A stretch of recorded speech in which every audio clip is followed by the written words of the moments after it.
Welcome back, my friends. This is another episode of Coffee with Clara Rose. Every week, I like to bring you something that helps you be a savvy entrepreneur. That is strategic focus, intentional action. Those are the things that help us be savvy as entrepreneurs.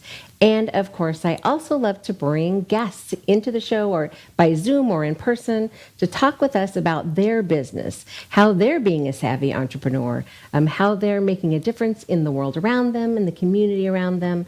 And it's one of my favorite things. And I am super excited today to have somebody in the studio with me who's going to share about her business. So today I have Lauren Weber. Lauren is an attorney, a personal injury attorney here in the Pasco County area of Florida, right here where I live. And she is here today to share with us about her business and how she makes a difference in the world around her. So please help me welcome Lauren to the studio. Welcome, my friend. Good morning. Thank you so much for having me. I'm very super excited that you're here. Thank you for taking time out of your very busy schedule, which I know you are busy, but to just come in and sit with me for a few minutes and talk about what you do. And I mean, you are in the same community as I am, so that really matters to me. What you do makes a difference in our community. So first, let me just ask you about your business a little bit. So you're a personal injury attorney in Pasco. Do you serve all of Pasco or all of Greater Tampa? What is your scope? Throughout the state of Florida. I'm licensed in the state of Florida, so I can serve clients throughout. Right now, being a new firm in the area, I am focusing in my own backyard first. Sure. But when you're licensed in Florida, you can serve throughout the state of Florida. So okay. And is it just you? Are you solo or do you have partners? Yes. No, I am solo. Hopefully in the future, I would love to have a team. But right now I'm building my brand and building up my clientele. So once I'm in a position, hopefully then I can take on some staff. Some other people. Yes. So how long have you been doing this then? So I opened my firm in August of 2022. Okay. So I am a fairly new firm. Okay. I am doing injury law, but as you know, injury law is very competitive. It is. So, you see there's injury attorneys all over as you drive. Right. So I do a little bit of transactional work on the side as well. Some contracts. What do you mean by that? Okay, contracts, nuptial agreements. I've done a lot of pro bono work recently, helping people, we're taking advantage of, get their money back. Nice. But my primary focus is injury law. Okay, so is that somebody hit me in a car, or is that beyond just a car accident? It's beyond. Injury law encompasses so much. So, of course, the main focus is car accidents, but then you also have dog bites, slip and falls, premise liability. Okay. So it's not just inclusive of car accidents. Personal injury is very broad. Okay. You could be visiting a business and slip and fall because of their negligence. So so any injury that happens to you personally. Correct. That's what that boils down to. Okay. Yes. And then what do you do for people? So what I do is it all comes down to money. It's not about the money, but it comes down to money. When you're injured, I can't return your body to the state it was pre-accident. Right. The only way that I can get you to the point you enjoyed before is money. So what we do is we look to see how much insurance coverage there is, and that's what we go after. Okay. We look to see if it's a car accident, how much auto insurance that individual carried. If you have uninsured, underinsured motorist coverage on your policy. Oh, okay. So if they didn't have enough coverage on theirs, then we would look to your policy. Policy would help.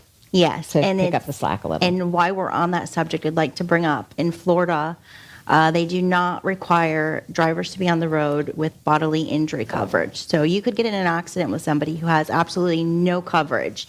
So in Florida, it's very important that you carry uninsured, underinsured motorist coverage on your auto policy to make sure you and your family are protected.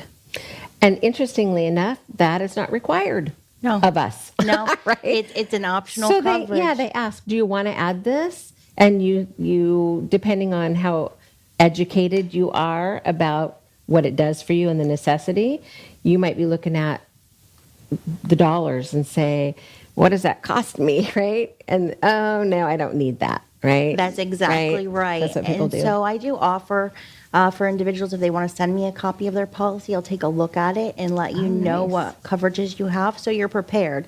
The last thing you want to do is find out what type of insurance coverage you have after you've been involved in an right. accident.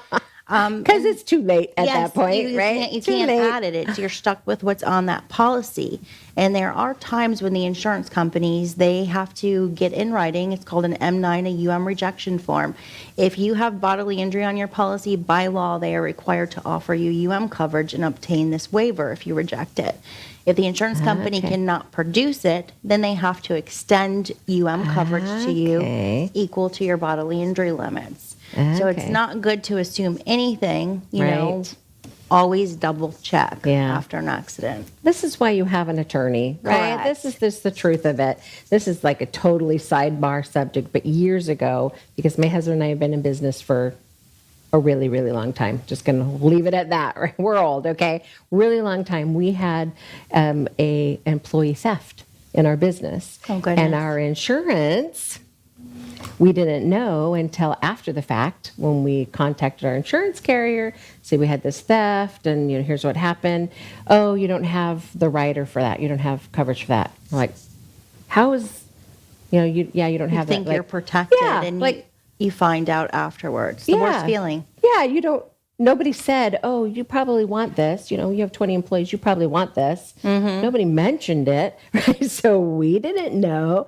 We're like, what do you mean we're not covered for this? Right. Yeah, and then a few months later, 9/11 happened, right? Oh, goodness. And the people above us in the complex we were in, our office, had a fire. And the fire burnt down into our business. And then when we called our insurance, they said, oh, you don't have fire protection. Oh, my Like, goodness. What When exactly it have we rains, been it paying for? pours. Yes.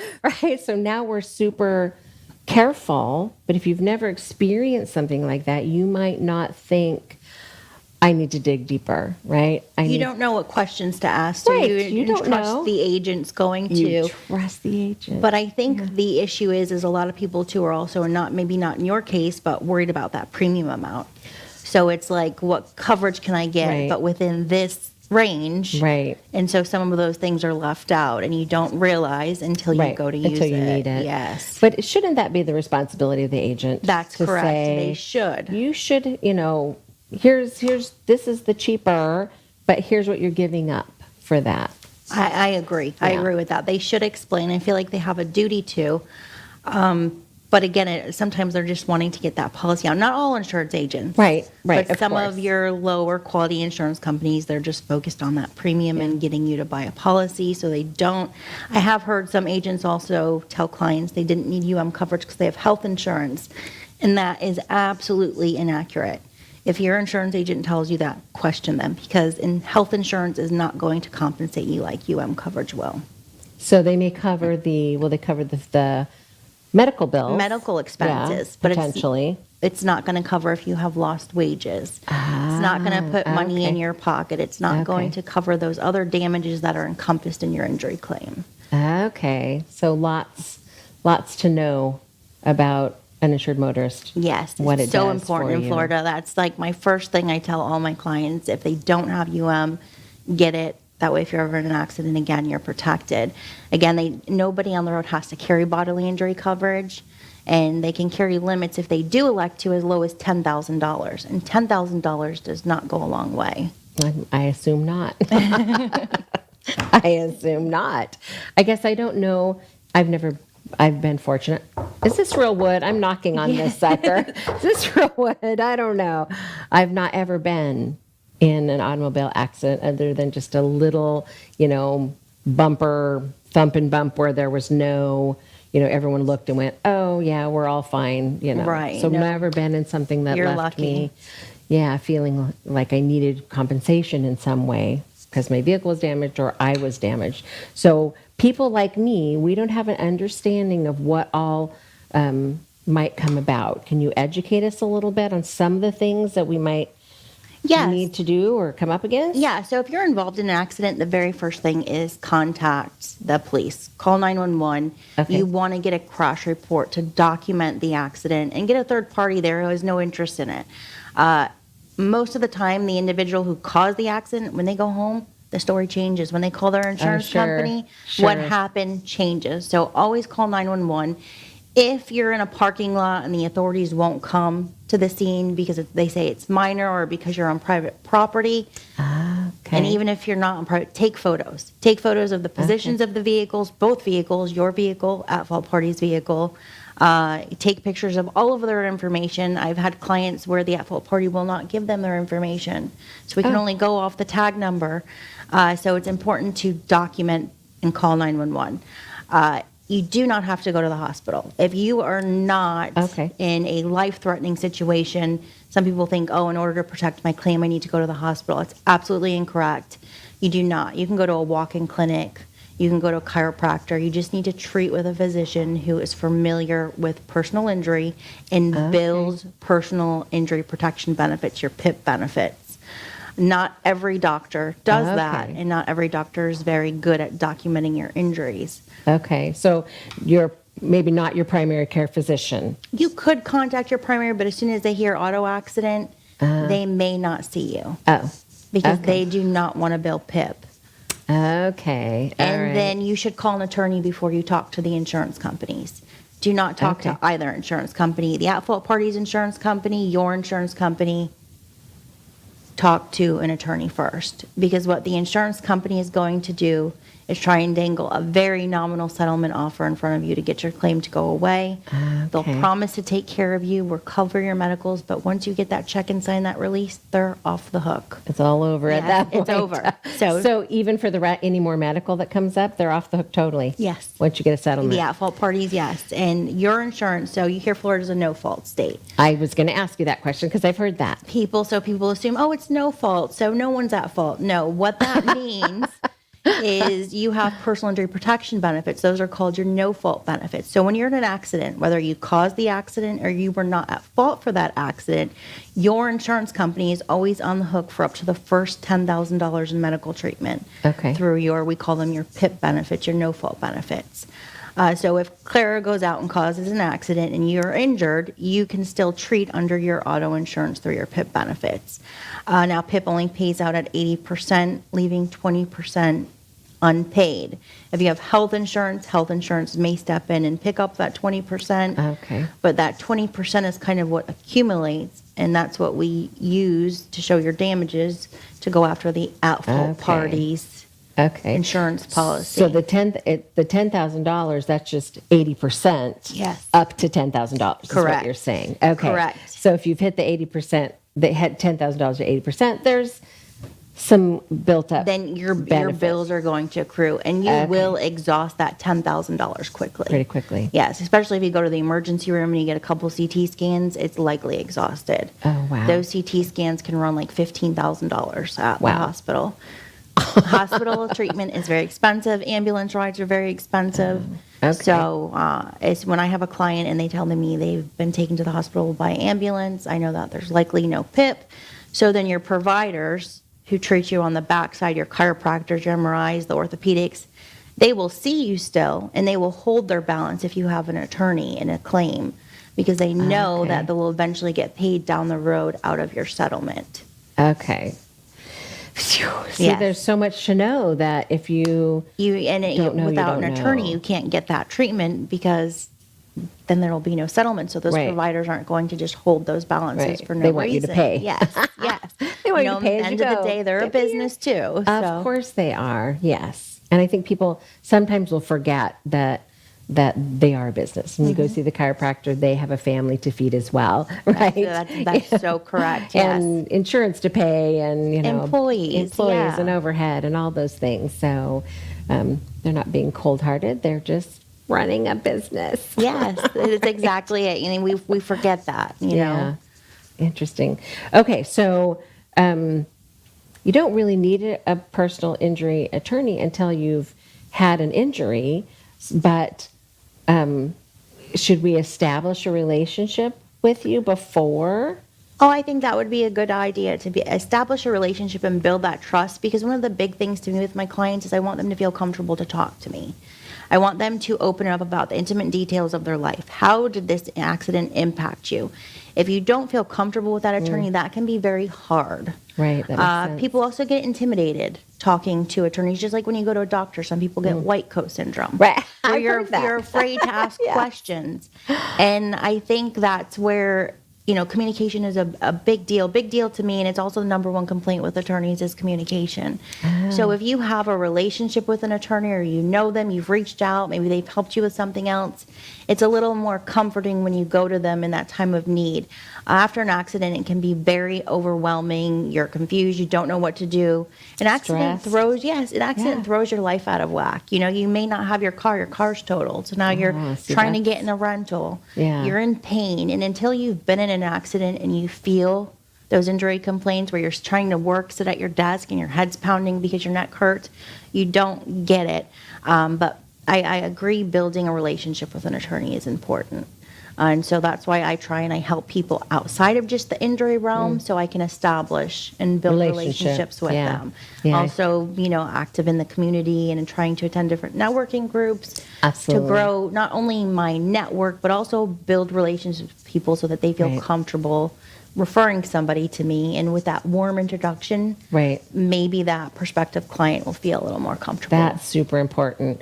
I think especially when it's something that's so personal. Yes. Right? It's right in the name, personal injury. You personally have been injured in some way. Yes, I like that. That's very true. It is so personal. And there's those intimate details that clients don't want to talk about, difficulty getting dressed, how it interferes with their relationship with their loved ones. Absolutely. And they need to feel comfortable to open that up, because I always say that human factor is so important during negotiations. Right. Yes, during negotiations, it's a lot of numbers. But bringing that human element and getting that adjuster to realize that this is a human we're talking about and not just a claim number gives your attorney so much more leverage. That is a great point. I hadn't really thought about that. So when that person can connect with you on a human level, when your attorney can see you as a person. Yes, then I can advocate for you. Yeah. Oh, that's the word right there. It's an advocate. Right. It can be easy to look at, and maybe because I just haven't had a lot of attorney need, right? I haven't had a lot of attorney interaction. We've used attorney over the years for business, right? Okay. Have contract or something like that. But we haven't had a need outside of that. And so I haven't built relationships, business relationships with attorneys, and it can feel overwhelming. Or some of them can feel very intimidating. I can remember years ago when we had our first contract looked at by an attorney, and he was super intimidating, right? It was, kind of a power attorney, and he never looked me in the eye, and I don't know if that's because I was a female and my husband was there, but I always felt like, he didn't see me. Right? He saw our corporation and my husband, and I felt like at any moment he would just like pat me on top of the head. You're just a housewife sitting there, yes. Right? Even though that's the farthest thing from the truth, because I've been a professional for years and years. So that kind of tainted my feeling about attorneys. Oh, that would definitely taint mine. So left me feeling like I didn't matter somehow in that equation. So finding somebody that you can connect with, that you feel like they see you and they care about you as a person, I think that's really strong. That's really important. It is. And I love that you brought up, being intimidated by the male attorney. One of the things is female attorneys are very underrepresented in this arena. Majority of our counterparts are male, and there have been times where I'm interacting with a male attorney and you feel like they try and take little shots at you to make you feel like you're not worthy as them. I think 2022, only 38% of attorneys were female. Wow. Yes, that's low. Now, I think those numbers are on the rise, because if you look at the number of students in law school right now, more than 55% are female. Interesting. So hopefully the tables are turning on that, and that's one of the things I focus on is representing women too, is because they feel more comfortable talking to another female. I understand things. There's things that can go wrong with the women, a woman's body after an accident, that they may not feel comfortable talking to a male attorney about. That makes perfect sense. I'm a mom, I'm a wife, I can relate to what those women are going through. But being back to the female attorneys too, is in a lot of these firms, most of them are associate attorneys. I think a very small percent of have any equity or ownership, and so I do pride myself on being a female The owner. attorney, Yeah. owning my own firm, Yeah. and I'm hoping I can create eventually a safe space for other female attorneys. Oh, I love So that they can practice law and still balance that work life and family life, Right. because that is so important. I have seen, and I don't remember even where I saw this, a female attorney talking about, my first year at a large firm, I did 80 hours a week or something. I'm thinking, how do you do 80 hours a week to start with? But that was expected. Like, how does a woman pull that off when she has other responsibilities? Like, if you have a family at home and children, you have to sacrifice that to have those things. Yeah, it's pull so that off. true, and I think it's hard for women. I heard another attorney say, some female lawyers are not successful in this field. They end up exiting and going into something else is because they are still balancing that, the home life. Right. Still they're responsible for the chores at home. And so they tend to treat their career like a hobby because you have to try and balance that work life. So I think being able to do what you love, practice law, and still have a family is important. And working 80 hours a week, I hear it all the time, especially on the defense side. They do billables, so they have to meet a quota of how many hours per month they bill, because that's how they churn in their money. Okay. When I first started, when I was associate attorney at a local firm here, I would go in at 8 o'clock and I would be there till 9 o'clock at night sometimes. My caseload was so heavy. It happens, and it's hard to balance. And I think that's kind of what pushed me, is like, I can't do this long term. Right. Life I don't is want to short. do this No, I long don't term. want to. Life Right. is short, and you cannot get back that time that you miss with your family. Yeah. And so I think that is very important. You can't go back in time and say, hey, I want to enjoy my daughter while she's doing these high school events, her volleyball games. So I think the balance is important. It's important. And it's important to feel safe at work as a female. Right. And there are lots of, don't get me wrong, nobody write me any nasty letters, lots of lovely, wonderful men attorneys Yes, out no, there. definitely, We're there are. We're not bashers at all. We like men, but I think that's, as a woman, talking to a woman, these are relevant topics. These aren't. us. And firms are trying to do a better job of making, don't get me wrong, I'm not saying like female attorneys are at risk at work, but firms are trying to make it a priority to make women feel safe. Maternity leave, so they're not afraid, to get pregnant and lose their job. So, we've come a long way. Do not get me wrong, we've come a long way, and I don't want to undermine that.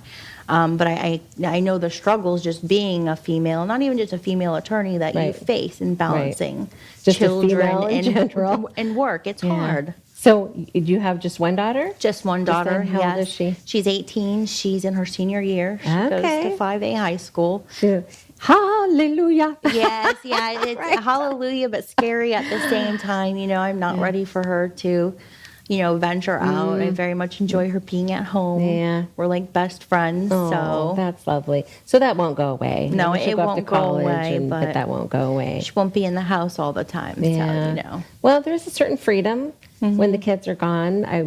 Today is actually St. Patrick's Day, but it is also my son's birthday. Aw. And he turns Happy 40 birthday. today. Oh, the big 4-0. 40, which means I'm old. I'm really old. No. But 40. Wow. Yeah. So my kids have been gone for a while, but it's a transition into a new way of life when the kids are no longer at home.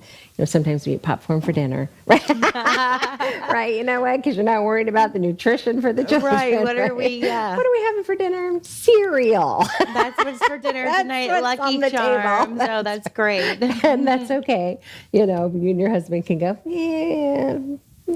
So let's have cereal and then sit in the pool. Okay. I like that. So it'll be okay, I promise, Mom. But enjoy her last year before Yes. she's off to college. Is she going to follow in your footsteps? Yes, Is that's she? the plan. hope, is that she'll go. So she's been doing dual enrollment. So we've almost got Nice. associate's degree done. Sweet. social fitness associates, work on her bachelor's, and then hopefully off to law school, and we can have a mother and daughter firm. Is my I love that. She likes the business side, so I was like, okay, you run because when you run a law firm, there's two sides. There absolutely there's is. practicing law, and then there's running the business. Right. And so, And you have to do both. her take off over the business side because that's what interests her. Okay, yeah. That's a match made in heaven. Yes. My daughter and I actually work together. Oh, my do you? youngest child, yeah. Well, my youngest child, she's 38. She's 30. Oh, she's still young. So she's still young. That's my baby, yeah. But we work together, and she does all my social media, and she has a strong interest in design and those kinds of things. And I have loved working with her every minute. We've worked together on and off over the years, Oh, but it's that's so wonderful awesome. to It have is. somebody who knows you so well. She can complete my thoughts. She knows how I think. And she's the one coming in saying, you haven't eaten your lunch yet. It's 2. Don't you think you should eat? Yes. Aw. And She's got the nurturing, yeah, caring. an employee might not do that for you, but your No. own child can. So I'm excited for you. You will love that. That's awesome. Yeah, love she that. helps me now. She does the social media Nice. aspect of things. She also, had her take pictures yesterday for the website. She's the Nice. photographer. She's done some photography classes through school. So I was like, let's whip that camera out, I love that. Let's go take I some love pictures. that. Well, we are just about out of time, but thank you Oh, so thank you much for having coming me. in.